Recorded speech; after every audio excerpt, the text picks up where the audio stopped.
Eu cheguei em Pimenteiras em 1962. Eu conto. 62. Aí, lutemos, eu cheguei com meu sogro, minha sogra. Meu sogro logo Deus tirou aqui, 10 anos que nós morávamos aqui, ele faleceu. Aí nós ficamos. Chegaram de canoa aqui, né? De canoa, eles vieram, né? Ela, o papai, 3 filhos. E chegaram aqui e ela grávida de outro, né, já. Então, eles vieram aqui de canoa. Eles passaram aqui, não era para eles ficar aqui. Eles passaram por Rio Verde. Daí eles, né, iam para lá, daí, não sei, o destino deixou eles aqui, né? Eles pararam aqui e aqui ficaram. O meu pai era seringueiro. E aí, com essa história de estar vindo procurar lugares que tinha bastante seringa para ele cortar, aí eles vieram pelo rio, eles vieram de Pedras Negras. Aí eles vieram de canoa mesmo, né? Eles trouxeram 3 filhos e a minha mãe já veio grávida do 4º filho que já nasceu aqui. Mas o destino deles mesmo era no Rio Verde. O meu avô já morava lá no Rio Verde. Aí o meu avô tinha pedido para o meu pai que viesse procurando, né, descendo o rio e procurando onde tinha terra produtiva, para que eles pudessem plantar, e como antigamente era vivido só da roça, daquilo que produzia, né? E o meu pai mexendo com o negócio de seringal, então ele precisava de um ramo para trabalhar. Então ele veio descendo o rio, carregando esses filhos dele e chegou até aqui. Quando ele chegou aqui, daqui que ele mandou uma carta para o meu avô, ele dizia para o meu avô que ele já tinha achado, né, um local onde tinha bastante seringa e que a terra era fértil, tinha bastante jeito de produzir, que a terra era boa, era terra preta, terra bastante produtiva. E aí por aqui eles já acabaram ficando. O que a minha mãe fez? Com aquele coração bondoso dela que ela tinha, ela cedeu a nossa casa, onde era ali hoje a igreja católica, era nosso. A minha mãe, para dar espaço para a construção da igreja, ela trouxe a gente para a roça, que aqui, onde a gente vive hoje, que é até hoje, aqui era a nossa roça. E lá era a nossa casa. E a minha mãe pegou e trouxe a gente para a roça e cedeu o espaço para fazer a construção da igreja. Foi onde construiu a igreja e quando a coroa começou a chegar até aqui. Então, eu falo para vocês, sem medo de errar, a minha mãe foi muito religiosa nessa questão. Ela lutou muito, ela brigou bastante, mas ela venceu a guerra dela assim com a questão de religiosidade, para trazer o Divino Espírito Santo até Pimenteiras. A minha mãe e o seu Firmino de Brito, eles são os fundadores da comunidade São Pedro aqui de Pimenteiras. Eles criaram uma igreja primeiro, né? E depois, quando o bispo passou escolhendo o nome, a minha mãe queria que a igreja aqui de Pimenteira fosse Nossa Senhora Auxiliadora. Mas como era uma comunidade de pescadores, tinha muitos pescadores na época, acabou ficando São Pedro, que hoje é o nosso padroeiro da nossa comunidade. E eu compadre meu, que chamava Firmino de Brito, fomos construir a igreja. Tá? A igreja foi construída por todos os moradores de Pimenteira, era pouco naquele tempo, mas foi construída por mim e ele. Assim, por mim e ele que eu digo, a juntar o amor entre colega, irmão e tudo, nós juntávamos. Aí a gente, de noite, no sábado, fazia o culto e a gente já trocava a palavra, eu e ele. Não tinha outro, era eu e ele. Quem queria ajudar, quem não queria, então deram o nome. Aí eu ajudo, outro ajuda. Como que no outro dia começou a chegar tijolo, chegou pedra para fazer o alicerce de pedra embaixo, chegou, todo mundo colaborou. Aí nós juntamos, irmão. Quando nós chegamos em 1083, foi o dia que nós puxamos. A coroa já vinha visitar no Pimenteira, mas não existia festa. Quando foi em 1983, aí eu caí como imperatriz, seu Paulo Pereira, capitão do mastro, e um senhor por nome Feliciano, já é falecido também, era o alferes da bandeira, que são essas que eu estava falando agora para minha vir nessa. São essas as primeiras pessoas que administra a festa do Divino Espírito Santo. A fé da minha mãe é que manteve ela de pé. A fé e a alegria. A minha mãe era uma mulher muito alegre. A minha mãe, qualquer coisa que acontecesse com ela, ela sempre dava um jeito de sorrir e tirar uma coisa boa daquilo, por mais ruim que a coisa fosse. Mas ela sempre dava um jeito de colocar Deus na frente.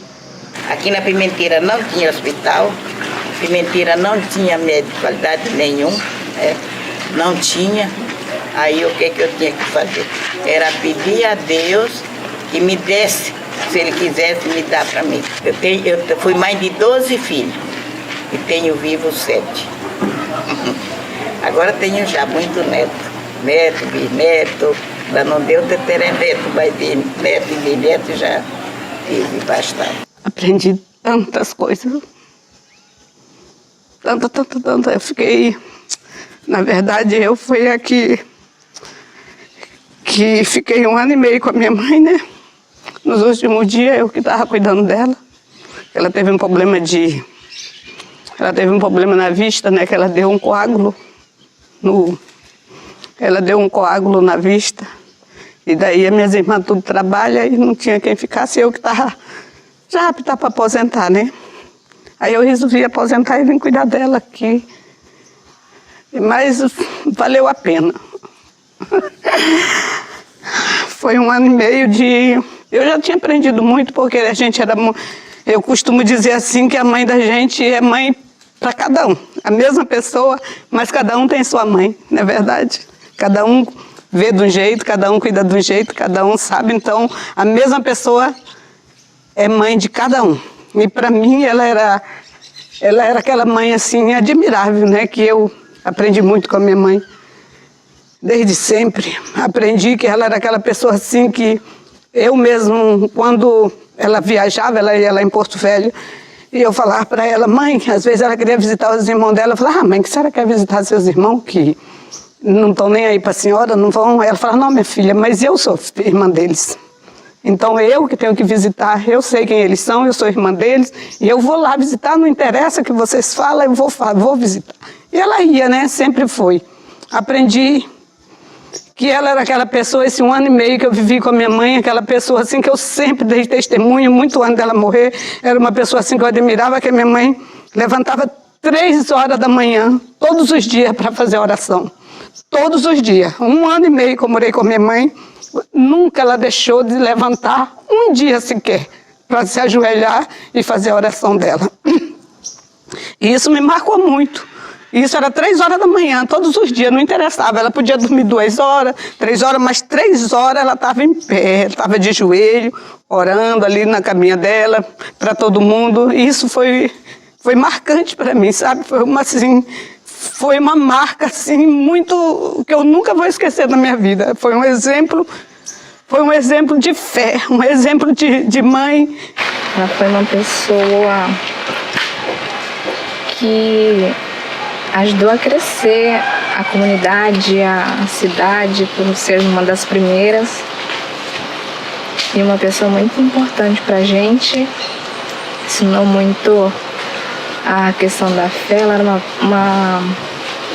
uma mulher de muita fé, era de se admirar.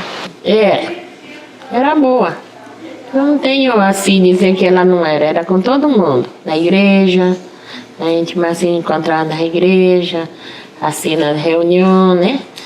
Eu participo com o povo, com todo mundo. Eu não tenho de dizer, ela teve desamizade com uma pessoa, não falar não.